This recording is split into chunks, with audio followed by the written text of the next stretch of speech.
Welcome to Blood, Moon, Milk, the astrology show that comes out every new and full moon to help you on your journey for mindfulness, meditation, and manifestation. I'm your host, Aurora, and this episode is all about the new moon in Leo that occurs on August 8th at 9:51 a.m. This new moon will be at 16 degrees, the sign of Leo, and it falls between two full moons in Aquarius, so it's really exciting and interesting. It's not often that there's two full moons bookending a new moon in signs of opposition. It's very rare. So with everything that's going on with Saturn in Aquarius and these new moons in Aquarius, or these full moons on the side of the new moon in Leo, both being in Aquarius, the full moon before and the full moon after the new moon in Leo are both in Aquarius, but this new moon is all about Leo. And so with that in mind, the Leo-Aquarian axis is being highlighted astrologically. And so when that happens, we have to think about both signs in opposition and what they mean in order to balance each other out. Uranus is the traditional ruler of Aquarius, whereas the Sun is the traditional ruler of Leo. So this new moon in Leo is when the Sun is conjuncting or hiding the moon from us, and it's a time of rebirth. And with that comes an opportunity for manifestation and manifesting all those Leo themes. That's strength, that's joyfulness, that's creativity. In contrast to that, we have Aquarius energy, ruled by Uranus, which likes to dissolve things.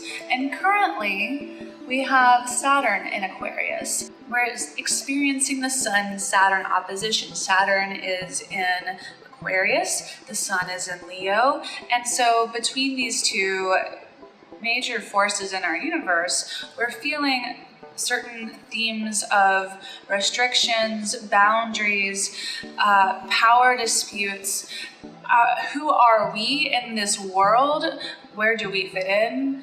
This new moon gives us all an opportunity to manifest love in our lives, bravery in our lives, and joyful creativity and exuberance, which is actually the key to balancing out some of the cold qualities of Aquarian energy. Aquarian energy is great, but at its worst, it can be cold and disconnected and erratic, and that can be really off-putting and unsettling. So we actually need that joy and that love and that creativity that comes from Leo to help balance out some of that coldness. And Leo energy rules the heart, and the heart is one of the strongest electromagnetic areas of our bodies. And so it actually communicates more with the mind than the mind does with the heart. So focusing on manifesting and connecting with your heart energy during this new moon could be a really great opportunity to invite more love, more creativity, more abundance, and more joyfulness and joyful energy, creativity into your life.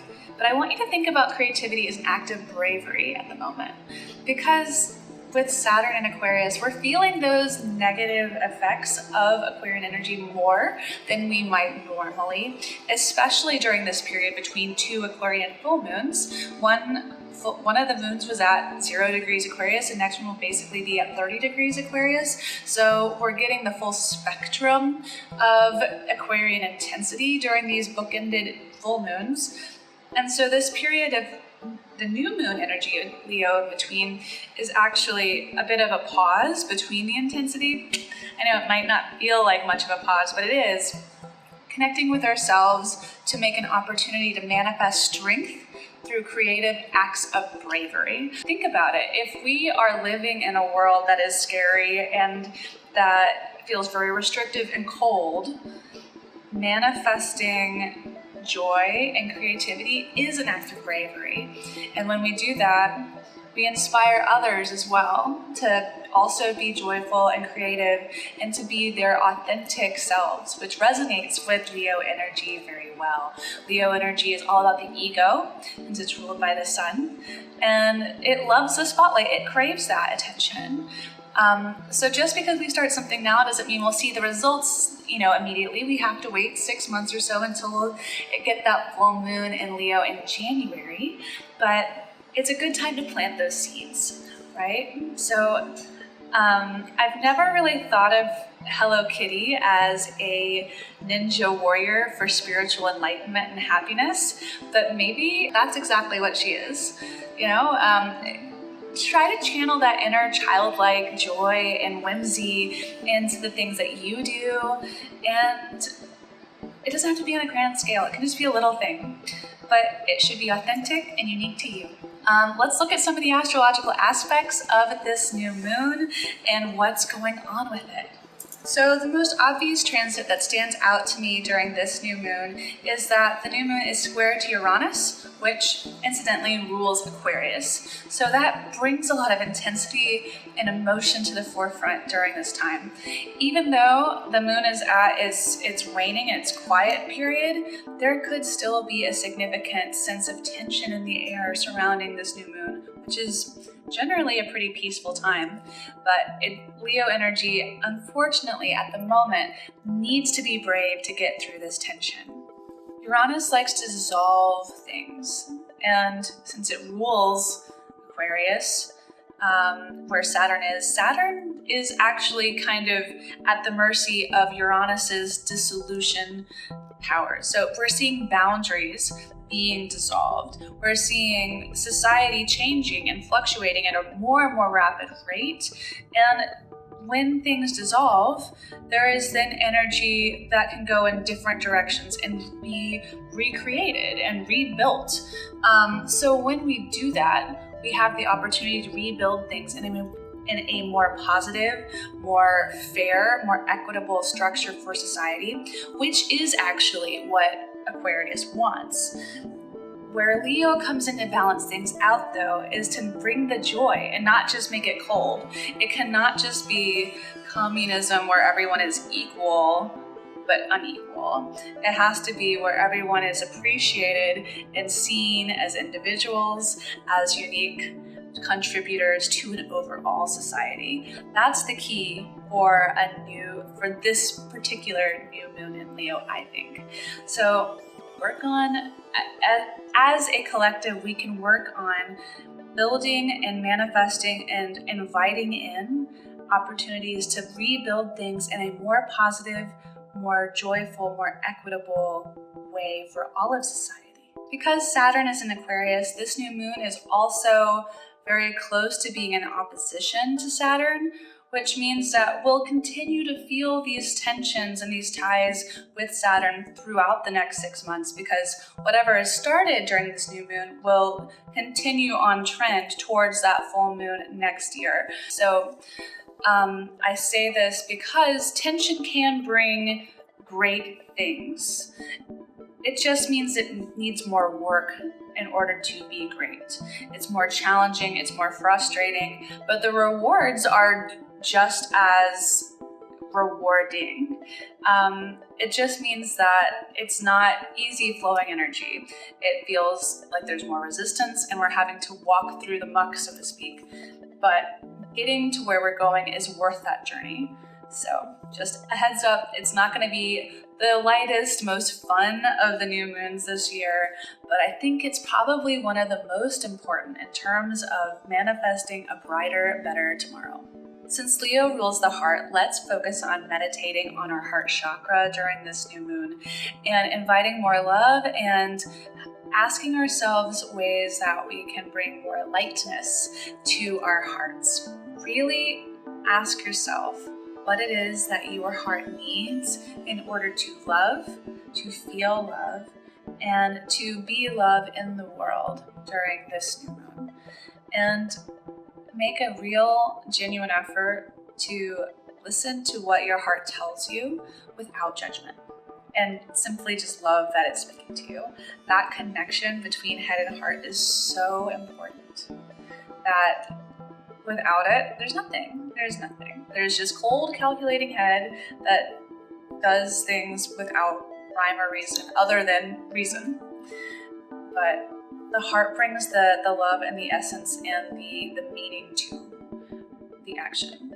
So it should inform everything you do. And give it some extra gentle, loving energy during this new moon. If you'd like a crystal recipe or recommendation, I suggest that you work with carnelian during this new moon. Carnelian is extra juicy with Leo energy, and it also helps to cultivate strength. So strength is key to Leo energy. Leo is a very strong sign in a lot of ways, but right now it's getting kind of beat up and bullied by Saturn in opposition over in Aquarius at the moment. So strength is key to cultivating that love. And so work with your carnelian. And I think you'll find that if you genuinely embrace it, and maybe wear a pendant with carnelian in it. I'm wearing malachite right now, but carnelian would be a good one for this new moon. And the things that it does is pretty remarkable. It helps you access your individuality and your creativity, and it increases a sense of well-being. It also helps with appreciating nature. Carnelian also brings harmony and a sense of courage and happiness to the mix. All of these things are great. So carnelian is great for bringing all of these wonderful aspects to your heart energy to help fill in the gaps where they might be. So cultivating strength is going to be key, and carnelian could be a tool in your toolbox to help you do that during this new moon. So let's talk about questions for mindfulness during the Leo new moon in 2021. The biggest question I want you to ask yourself during this new moon is, how can I bring more lightness into my heart? And this could be metaphorical, or this could simply be letting go of old emotional baggage, old wounds that are no longer serving you and holding you back. But science has also told us that those who hold on to grudges are more likely to get Alzheimer's as they get older. So holding on to grudges is simply something that is negatively going to impact your health, but also your heart's being held back by that stuff. So do what you can to release it. And if you can do it before the new moon, that's even better, because you're kind of clearing the slate, so to speak, so you can bring in that wonderful light energy into your heart chakra. What is an act of creativity that I can do? This is key. Leo is the creative sign of the zodiac. So even if you don't think of yourself as a particularly creative person, there's something that you do in a creative way that nobody else does. And I want you to think about how you can do it in your own unique individual way, but also share it with the world. I mean, that's a brave thing. That is an act of bravery. Showing off your weird, creative, whatever it is that you might be reluctant to do. For me, it was astrology. And, I'm learning to embrace that more and more every day. But this was something I practiced for 10 years before I even started a podcast. And then I did the podcast for years before I started doing actual in-person sessions with other people, because I was very shy. It took me a long time to get to a place where I was comfortable talking about this stuff. So what is that thing for you? Just ask yourself and see if there's maybe a scary next step that you would want to take, but you've been reluctant to. Just think about it. You don't have to do anything just yet. This is the new moon, but just identifying it is the name of the game. Next, I want you to ask yourself how this creative act in and of itself is brave. I was wisely reminded recently that the world needs all the rainbows and the sparkles to counterbalance all of the nasties and the baddies out there. So how is your thing that you do creative and brave? And stand in that. Be like, yeah, I color coloring books. That is a brave thing for me to do on a train as an adult on my way to work, or wherever it is you do it. But just embrace that, let your freak flag fly a little bit. It's not gonna hurt anything. If anything, people will see you and enjoy you for being your unique, lovely self and feel like it's safer for them to come out and be who they are. You start to build connections and you start to build a community. And that's really exciting. Next, how can you be more expressive of joy? This is kind of a tough one. It can feel unsafe sometimes to act happy when you sense your community around you is suffering. So you want to be sensitive to other people's feelings and what they're going through, but that doesn't mean that your community wants to see you sad either. It needs to see you flourishing and thriving in order to feel like there is hope for them too. So expressing your joy and your exuberance can be an act of bravery in that way. But do be sensitive. Don't be crude with it. Be sensitive with your joy, but be enthusiastic and realistic about expressing it. How can I show up as a leader for myself and for others? This is going to be different for everybody, but I think if we focus on manifesting strength through creative and courageous acts of creativity and cultivating brave acts of joy, if we're able to do that, we're setting the stage for a planet of healthy, creative, brave people who support each other. And that is the best outcome of this Leo-Aquarius axis energy. Things are dissolving, falling apart, and they have to be rebuilt with joy. It cannot be rebuilt with coldness or disdain towards the individual. It cannot only be about the good of the group. That is important, but the health and the wealth of the individual makes up the group too. These things must be equally balanced, or it will feel like we're living in a dystopian future, and nobody really wants that. So that's it for this Leo new moon, and I hope to see you next time. Get in touch. Let me know what your creative acts of bravery are, or rather your brave acts of creativity and joyful expression, and how they're manifesting strength in your life. Let me know how that's showing up for you on social at Blood Moon Milk, or book an astrotherapy session with me, and let's help figure out what's going on with your stars and your role and place in the universe at the moment. Thanks, and see you next time.